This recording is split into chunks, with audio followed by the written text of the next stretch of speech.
So I think from the 2024 to the 2025, if we can find this, that bike is just another league. Could be. So I hope that Gigi that in the qualifying he can make a big difference in every area. So I was trying to study more Martin and Pecco, and sometimes Marquez, because we had the same bike.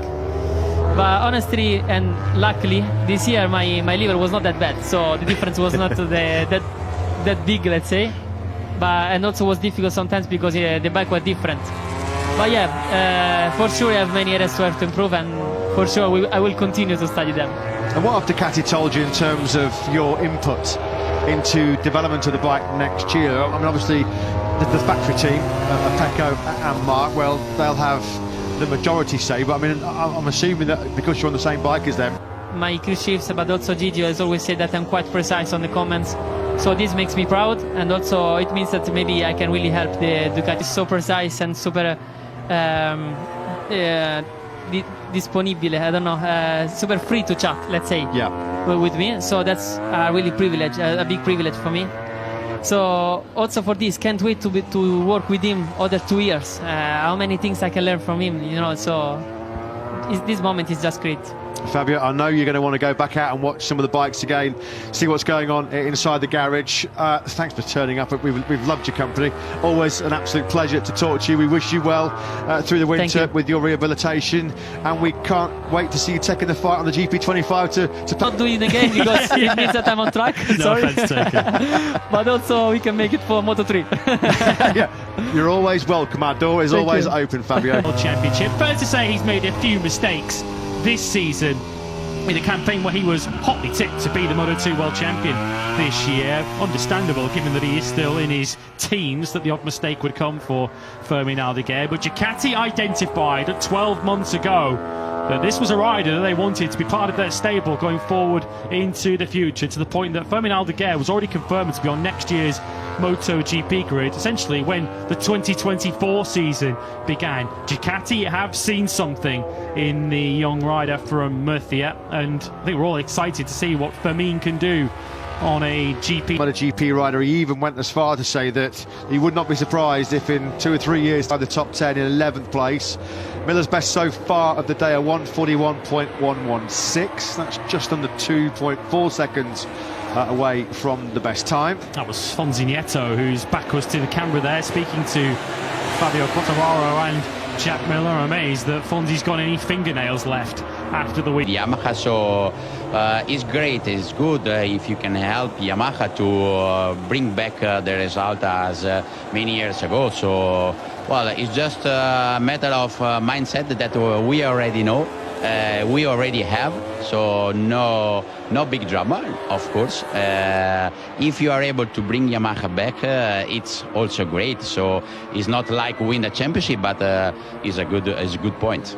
Talk us through what both Jack and Miguel have made of the bike so far. A lot of knowledge has come. Jack now with a crew chief from Honda, Miguel comes from Aprilia with a crew chief from Ducati. So how is it trying to piece all of that information together? And as I said, what did they make of the bike? Yeah, it's good. It's good to have all this kind of information. Also our mindset bring from Ducati to Yamaha. We want to keep the same system. We want to keep our mentality as we were with Ducati. So I think this kind of mentality will help Yamaha. Also, all the information from the rider, as you said before, are really helpful to, let's say, to understand in a really short time what we have to do and what they have to do on the bike. We need time, of course. We know we need time.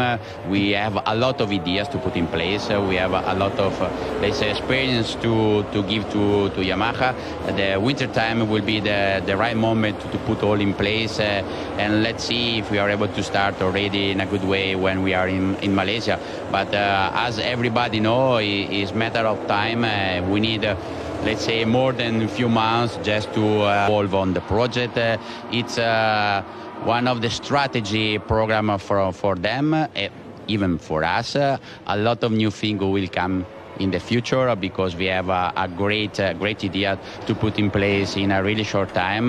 Let's see if we have a time to do that, because as you can imagine, the swap from Ducati to Yamaha is really a huge, let's say, and big work. But you will see something more from us, and with this great collaboration with Yamaha, starting from Moto2. And then maybe in the future we can have all my effort on this team, because I think we have next year a great chance to do something good. Thank you very much for your time, Gino. 185 bottles of wine. That must be a new record. Congrats. Thank you so much. That sounds like half the Moto2 budget's been blown all. He's second away from Alex Marquez. Marquez has been at the top of the leaderboard for quite some time. He regained the lead from Bagnaia in the lunch break here in Barcelona. Had to wait 1,043 days though, didn't he, for that elusive first win. It came in that memorable weekend at Motorland Aragon, one of the few full trebles in 2024. The pole voted for by the fans, the Giacomo Agostini award, and once again he went to Marc Marquez for his race-winning pass on Jorge Martin at turn 4. Yeah, he's certainly not lacking in popularity, is he still, Marc Marquez? And he's proven, as you said, this season that the magic of this season, he's been absolutely outstanding as the 2021 MotoGP World Champion. Give him a bike that is competitive enough to at least race against the Ducatis up at the front. And Yamaha have got a rider who can deliver a World Championship for them, because he's done it already in the past. Made his way into qualifying 2 in 7 of the last 8 Grand Prix, which was not an easy job from a Yamaha point of view. But Quartararo really has stood up in that Yamaha box, stood up on the bike and just demonstrated what a phenomenal talent he is. He found it a little bit difficult over last year in particular to mask his frustration when the Yamaha wasn't as competitive as he wants, but of course with a mega box new contract in his pocket, Quartararo is certainly playing the long-term game as he looks to try and lead Yamaha back to better things. Yeah, the stats don't make for pretty reading for Quartararo. No podium in 25 since Mandalika last year. He's not won or led a lap in 50 Grand Prix since the Sachsenring in 2022. There's a bit of a hiccup here as he tried to leave pit lane for Marc Marquez. I think this might be what Jack was alluding to in our ears. Jacko, what's going on? Is this obviously some issues here for Marc?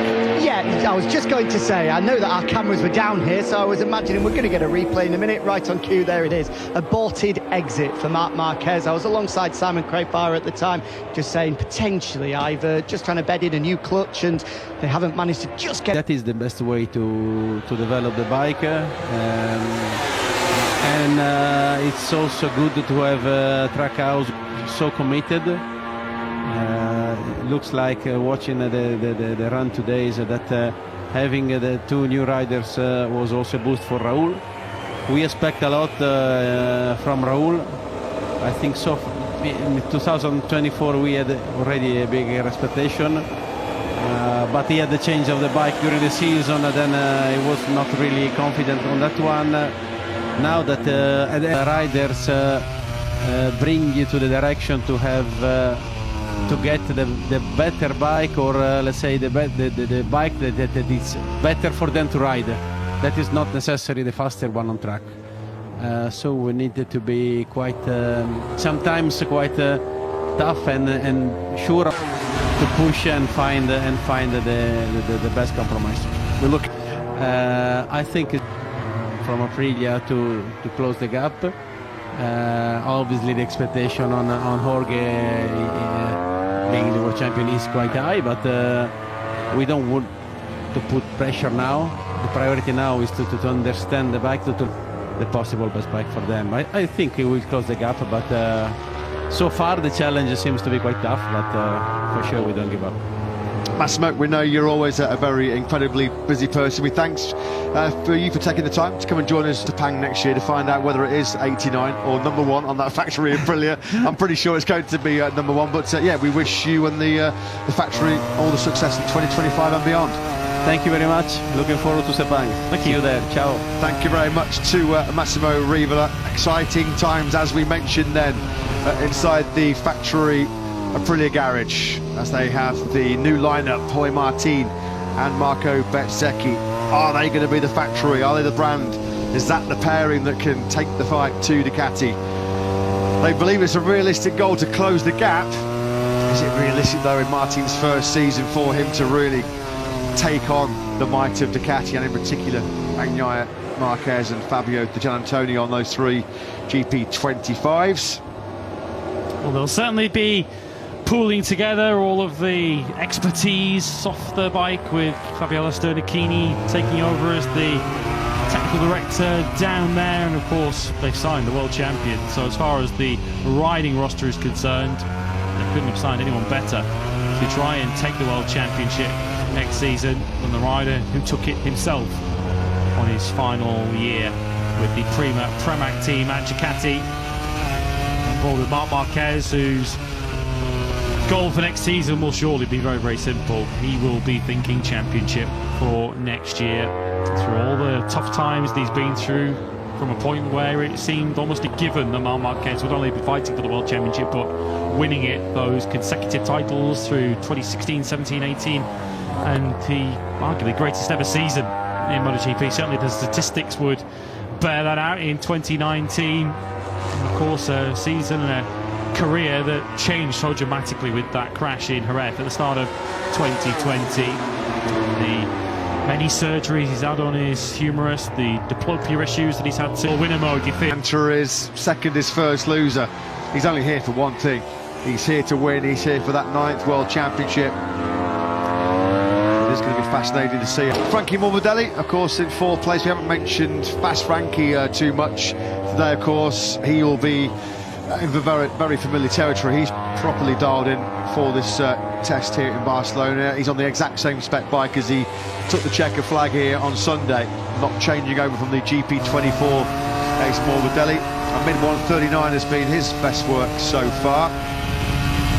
A few other selected names further down, as was so often the case last season. Shoan Zarco is the lead Honda rider, not the lead Japanese rider for once, because Fabio Quartararo up there in 2nd place. Where's the next best Honda behind Zarco? You've got to go down. One so far with that last run. Marco Bezzecchi now has clocked up 82 laps of this Catalunya circuit. That is more than 3 full race distances. Well, joining a small fairing that Pedro Acosta briefly tried on the factory KTM. So what have you learned? What have you found and discovered over the part of the afternoon session, Si? You know what, man? It hasn't changed a lot since this morning. Yeah, there's a few things, you're right, like that little narrow front fairing that they put on the KTM. You know what, there wasn't a heap.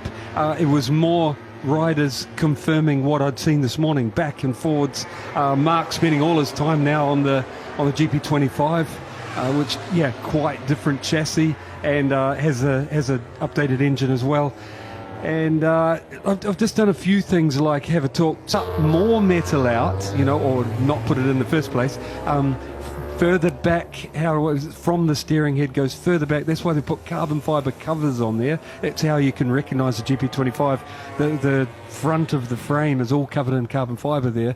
But I've looked through the holes and down it, the metal is all missing behind it. It's just not showing off what they're doing behind it. It's like the unreal. You just wouldn't believe how little chassis. I think one engineer said to me that that used to work on these bikes, said that the rider wouldn't get on there if he knew how little chassis there was there. You know, it's like so thin. Yeah, crazy what they're getting away with. It's basically just putting it where it needs to be. Which one's that? It's it looks like they're getting back on yeah, they're back on. I couldn't quite see properly there, but Pecco was back on the GP24. I think Marc was in there, I can't be sure.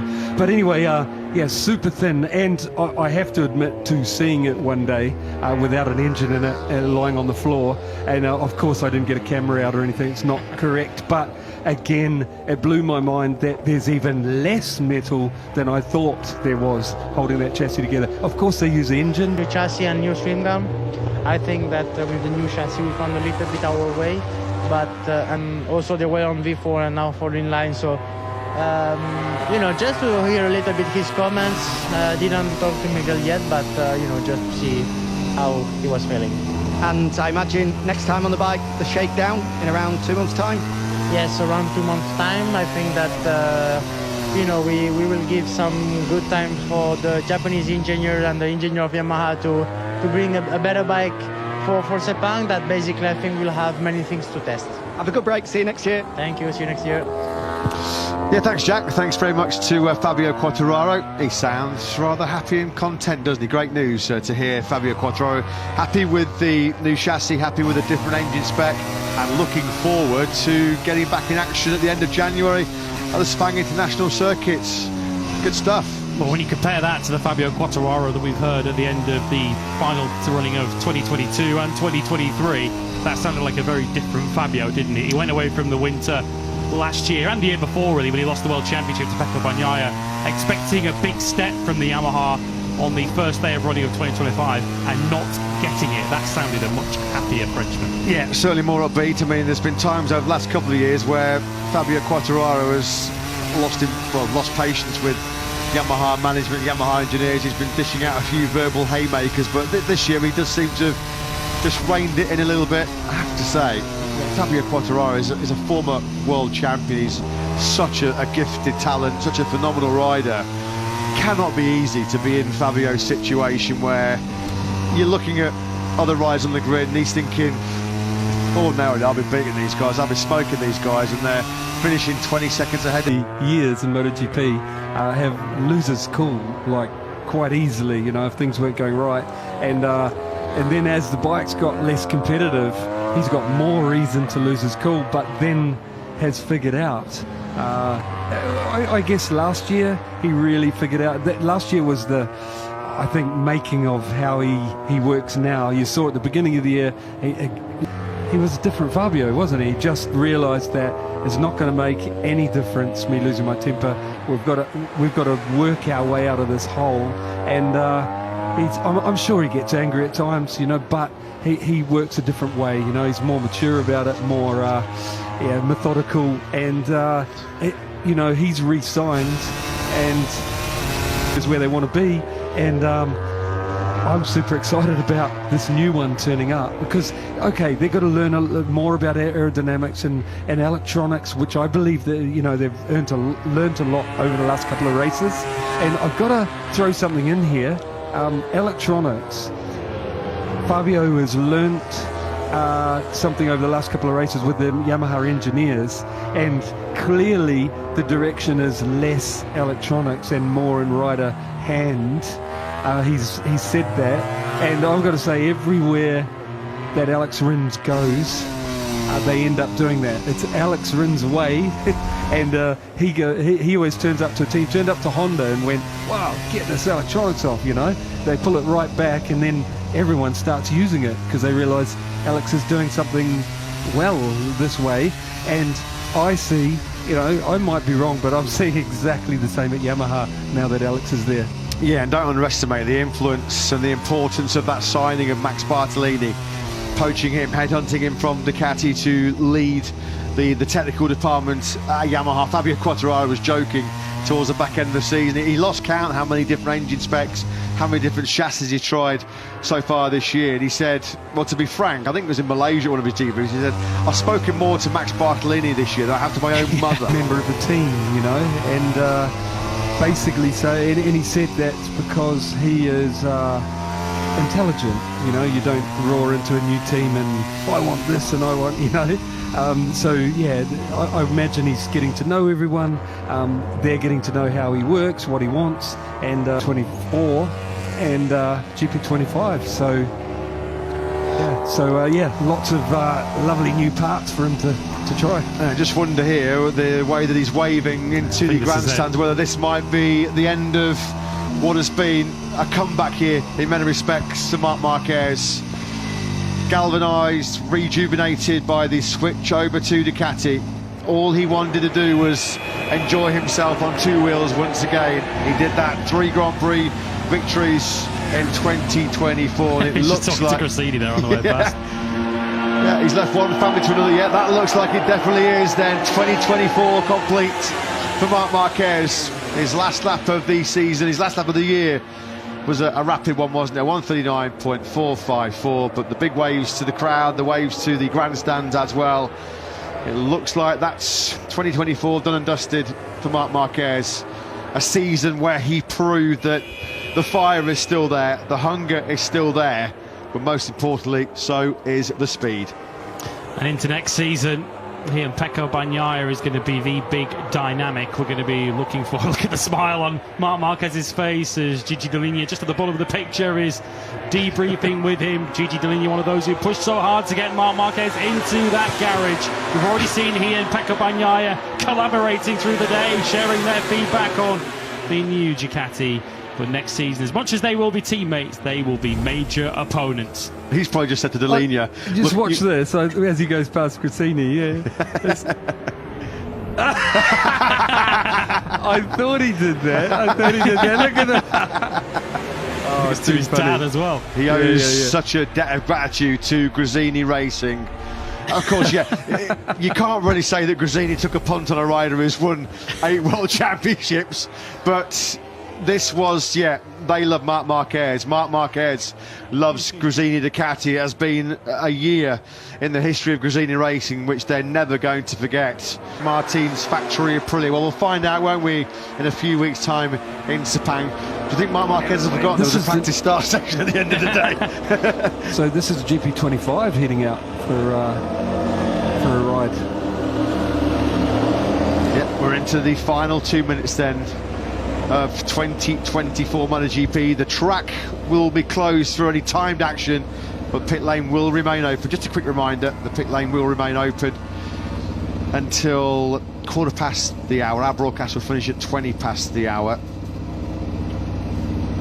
Marc Marquez then, you can just see, just look how, even with the onboard there, you could just see when he was engaging the ride height device, how low it dropped. I mean, that was one of the key differences, wasn't it, between the GP23 and GP24 this year.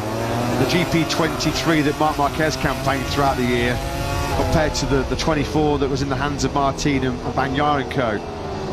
It dropped 20 metres, well, it was 20 metres higher, wasn't it, the GP23. The 24 went 20 millimetres. I was going to say 20 metres, That's a hell of a whole shot device, isn't it, 20 metres? You'd die if you dropped 20 metres. Oh, they're doing it so he doesn't have to do it at the end of the pit lane, pulling it down. See how little of the fork strokes left, and then he doesn't have to stop and do it at the end of the pit lane. Some people felt, and I think Marc himself felt, that an issue with the start device leads the way with a 138.803. The sun is setting in the background as the sun sets then on our 75th anniversary season. All the riders then will be heading, or you would think a lot of the riders will be heading out on circuit to partake in the upcoming 15-minute practice start session as he gets another wonderful ovation. He's the man in this part of the world, isn't he, Marc Marquez? The crowd on their feet. They had the pleasure of witnessing Marc Marquez's factory Ducati debut here today. Some reception that Marquez got, and it's only a test session, isn't it? Let's quickly pop down to pit lane and get some first Yamaha impressions from Miguel Oliveira. Looking forward to this, Jack. Down to you. Yeah, first chance today to ride the Yamaha.